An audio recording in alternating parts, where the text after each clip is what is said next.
Hello, very beautiful community. There are 5 things that are deeper insights that often go unsaid as we digest minute by minute this Ukraine peace plan drama. So let's get into it. Now, the first thing that's important for us to understand is that Zelensky is facing an existential decision, and we don't hear enough about that in the commentary. Now, of course, one thing that Zelensky wants is to stay in power. But another thing that Zelensky wants is the best for his country. And the main form of that aspiration is that Ukraine stays as an independent, functioning state.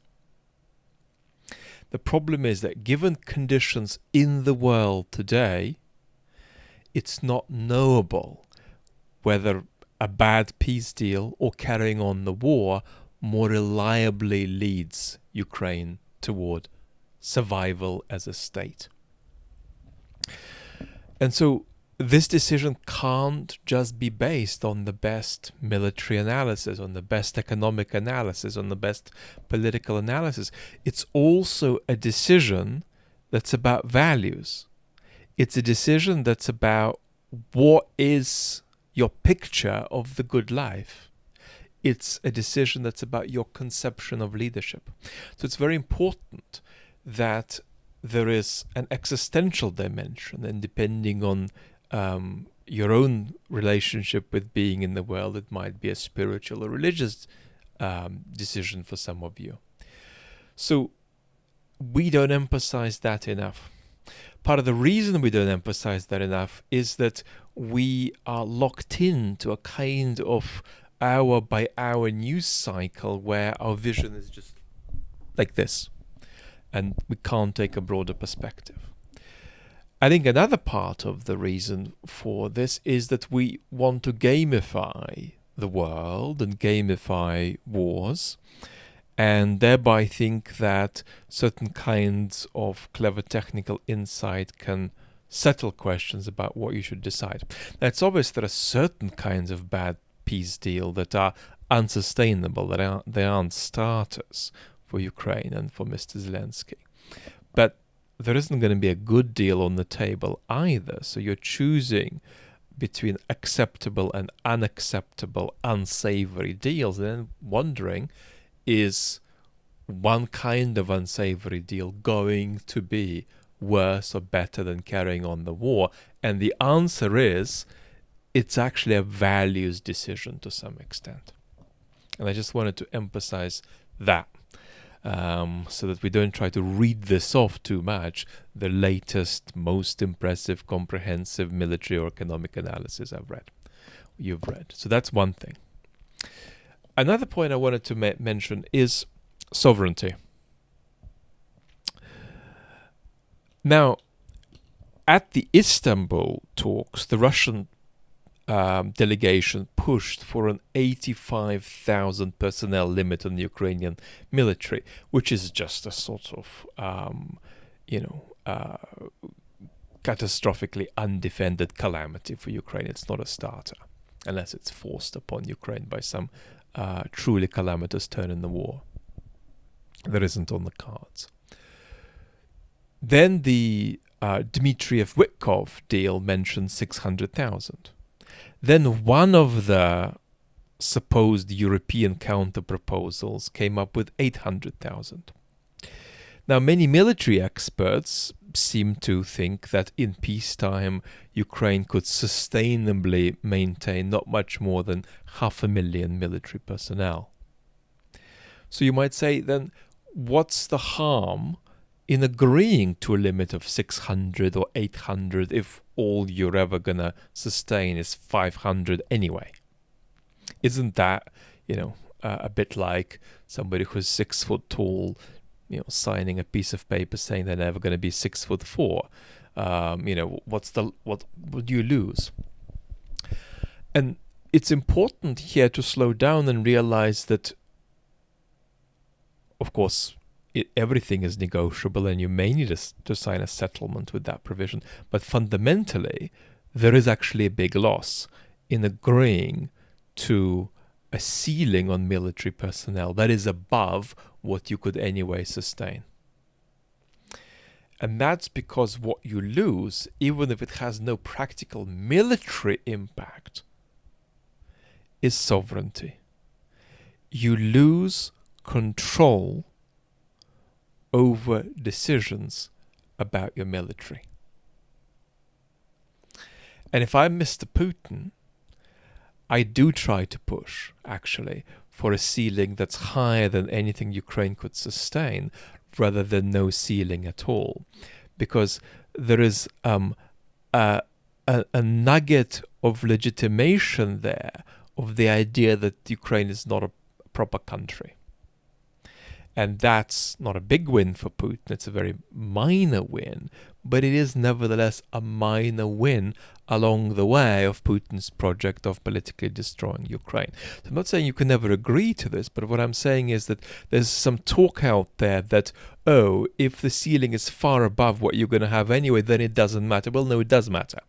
It's politically toxic, right? That your imperialistically aggressive neighbor sets a limit on your military, even if it's going to have no empirical consequence for your military directly. That was the second point. The third point is very, very brief. It's sort of a corrective to do with what the late Gleb Pavlovsky used to call Russia's political system. So it's important to understand that Mr. Dmitriev is not acting directly on Mr. Putin's orders. It's almost the most essential fact about the Russian political system, that it's based on Putin outsourcing presidential power to others around him, seeing how they use it and then reacting to them. And so it's important to conceive of Mr. Dmitriev as acting not on Putin's direct orders, but as somebody who is trying to impress Mr. Putin and anticipate Mr. Putin's wishes, but doing so with a degree of uncertainty. So it's an important corrective about, a very fundamental fact about Russian political system. For instance, you couldn't understand the Prigozhin mutiny without this, because the Prigozhin mutiny is an illustration of this outsourcing of power to one circle going wrong at wartime. Point 4. Political mobilization in Ukraine. Now, we often talk about Putin's depoliticized population and Putin needing to balance politicization with depoliticization. For different reasons and in a different way, Mr. Zelensky is dealing with the same balance. And the issue here is that accepting a painful peace deal requires a degree of political demobilization. And the risk here is not just the universal risk that that lever of mobilizing and demobilizing your population is not something any leader can control, whether a more democratic leader like Zelensky or a more undemocratic leader like Putin. But the risk is that you demobilize your population and then suddenly you need them in a more mobilized form and you can't get them there. So that's absolutely a risk that Zelensky faces, especially because the political mobilization of Ukrainian citizens is not tied to a coherent theory of victory. So that makes transitions from a more to a less mobilized state and back much more fragile. The next point, and the last point today, is actually about land. Now, Russia and Ukraine are extraordinarily different in political culture. the political mythology of the two countries is really different, and at times it even makes them look like polar opposites. Now, this goes together with very considerable cultural overlap, which you don't want to deny, right? You don't want to be the guy or the gal who says that Ukraine is culturally more like France than like Russia, because nobody's going to take you seriously except on Twitter. And the problem with you saying things like that is that then the real differences between Russia and Ukraine that everybody needs to understand aren't going to be seriously acknowledged then. So when you fabricate difference, you actually make the real difference that crucially matters harder for people from the sidelines to see. But nevertheless, one very big difference is actually about land and territory. So it's an important part of Ukrainian culture and Ukrainian political culture that Ukraine is Ukraine territorially, that Ukraine exists within particular borders, and that these borders contain Ukrainian lands. Some of them have gone over to the Russians now, but they're still Ukrainian lands. And that's not quite the same for the Russians.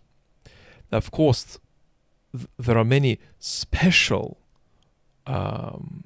connections with particular bits of land that you have in Russian culture, and Crimea, and the mythology around Crimea, but which we did a main channel video a year or two ago. That's a very important example. But generally, if the Kursk Oblast suddenly joins Ukraine, most people in Moscow are not going to bother, about that. They're not going to feel the difference. And so Putin, funnily enough, is kind of right when he says that Russia has no borders. The problem is that, however, there is a kind of a riotously anti-Putinist consequence to this truth. And that's that, on the whole, the Russian population feels that they're a population on a territory which, if it changed shape tomorrow, might be just the way the world goes. And that's, of course, an absolutely catastrophic consequence for anybody who wants to be a gatherer of lands. And as I often argue, the depoliticized bit of the Russian population, 50-60% of it, has a kind of colonial relationship with the Kremlin. The Kremlin is an external power that happens to have control over particular territory, and you happen to be on that territory. If the shape of that territory changes tomorrow, well, so be it. And that's just not the case. It's just not the case with Ukraine. And that's an important difference when we talk about giving up land, giving up territory. So it's a cultural truth that I wanted to emphasize to you. Hang on, I'm just getting a phone call here. Hello? What? Some members of the beautiful community haven't seen yesterday's main channel video about political nostalgia, even though it's got some of the best feedback we've ever had on the main channel, and the video is not doing well in the algorithm, or whatever you call it. Really? Well, I'm going to tell them off right now. Okay, thanks, bye. Yeah, beautiful community. I've heard that one or two of you haven't yet seen the video about Soviet nostalgia, which starts with a big chat about me eating ice cream in the Soviet Union and ends up with important lessons about how post-truth authoritarian populists in the modern world use nostalgia. So I'm going to put it up here or below if you haven't seen it yet. Thank you so much for being with me. Lots of love.